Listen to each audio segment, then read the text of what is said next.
Dan orang yang sudah berhasil mensandingkan dualitas, bahwa gelap dan terang itu tidak pernah berantem, tapi gelap dan terang itu sebetulnya adalah bermitra, saling mendukung.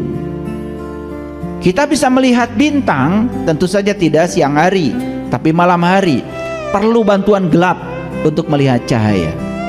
Itu namanya gelap dengan terang itu bermitra, berduet bukan berduel, bersanding bukan bertanding. Bagaimana cara membaca alhamdulillahi rabbil alamin? Alhamdulillahi, segala puji milik Allah. Rabbil alamin, dia sang pemelihara, sang kehadiran, sang keberadaan. Makanya alhamdulillahi dengan rabbil alamin itu harusnya terpisah. Dan kita selama ini membacanya sendiri sudah kacau balau. Alhamdulillahi rabb, hirob. Hirob itu perang, makanya Anda perang terus. Coba nanti perbaiki itu. Alhamdulillahi rabbil alamin. Enak bacanya juga, ya. Alhamdulillahi dengan rabbil alamin itu terpisah. Dari sisi grammar, dari sisi bahasa pun terpisah. Ya. Sama seperti kita baca iyyaka na'budu wa iyyaka nas. Kita manggil dua itu, kana dan kanas. Kana dan kanas itu nama-nama setan itu. Padahal bahasa Arabnya iyyaka na'budu wa iyyaka nasta'in, tidak disatukan. Kok bacanya jadi kana dan kanas? Udah manggil setan. Makanya habis sholat tetap aja ya, marah-marah, kesel, ya, pegal-pegal, pusing kepala. Tidak ada yang berubah. Tidak ada yang berubah. Nah, ini sekedar intermezzo aja supaya sadar. Coba cara membaca pun harus betul. Karena apa? Kata-kata itu doa. Dan kata-kata itu berasal dari pikiran. Pikiran itu energi. Dan pikiran itu energi. Kalau energi itu vibrasi. Kalau vibrasi itu frekuensi. Ketika pikiran kita sedang memikirkan sesuatu, mentransmisikan gelombang. Dan gelombang ini akan meresonansi semua yang frekuensinya sama. Jadi sebetulnya kita sendiri yang telah mengundang semua hal dalam hidup. Cuman kita tidak jujur pada diri kita sendiri. Kalau sudah membaca basmalah atas nama Allah yang Maha Pengasih, yang Maha Penyayang, berarti kita harus siap-siap mewakili sifat-sifatnya. Karena begitu bilang atas nama Allah, berarti kita harus mewakili visi dan misinya Allah. Bahkan di Quran dikatakan man azinallahu rahman wa qala shawaba.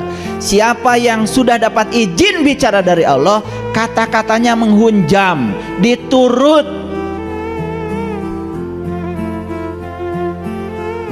Gitu.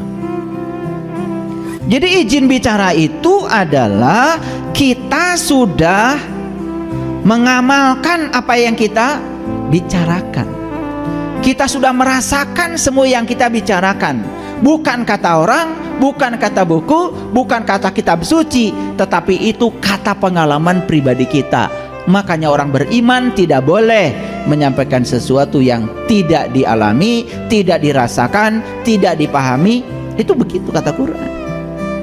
Ya ayyuhallazina amanu lima taquluna ma la taf'alun. Hai orang yang beriman, jangan sekali-kali kamu mengatakan sesuatu kepada orang lain yang kamu tidak ngejalaninya, tidak memahaminya, tidak merasakannya, tidak mengalaminya. Itu perintah Allah. Jadi siapa orang beriman itu? Sesungguhnya orang beriman itu orang yang sudah mengalami. Dia beriman kepada malaikat, dia sudah mengalami malaikat. Dia beriman kepada Allah, sudah mengalami Allah. Dia beriman kepada surga dan neraka, sudah mengalami surga dan neraka. Dia beriman kepada akhirat, sudah mengalami akhirat di sini saat ini sekarang. Bukan sekedar bicara. Makanya harus ngerti semuanya. Dan ngerti itu harus lahir dari pengalaman. Makanya orang-orang bijak sepakat mengatakan malam yazuk lam yarib, yang gak ngalamin gak akan paham. Jadi paham itu bukan apa kata orang, apalagi kata buku. Jadi untuk mengukur sesuatu tuh indikatornya nggak usah pakai yang muluk-muluk, yang sederhana saja. Ibnu Atha dalam kitab Al-Hikam mengatakan, kalau kamu ingin tahu sholatmu diterima atau tidak oleh Allah, gak usah tanya Allah, gak usah tanya malaikat, repot. Tanya saja diri kamu, habis sholat apa yang berubah? Gitu aja kok. Ya, kalau habis sholat masih apa saja dikomentari, apa saya dipikirkan, gak sholat. Ya. Nah, jadi selesai kajian ini kita akan ukur diri kita. Apakah diri ini sudah menjadi lilin yang menyala, atau lilin masih yang ada di dalam kardus, masih tertidur. Dan tentu saja setelah sadar siapa diri kita, segera melakukan sesuatu mumpung kita masih punya waktu.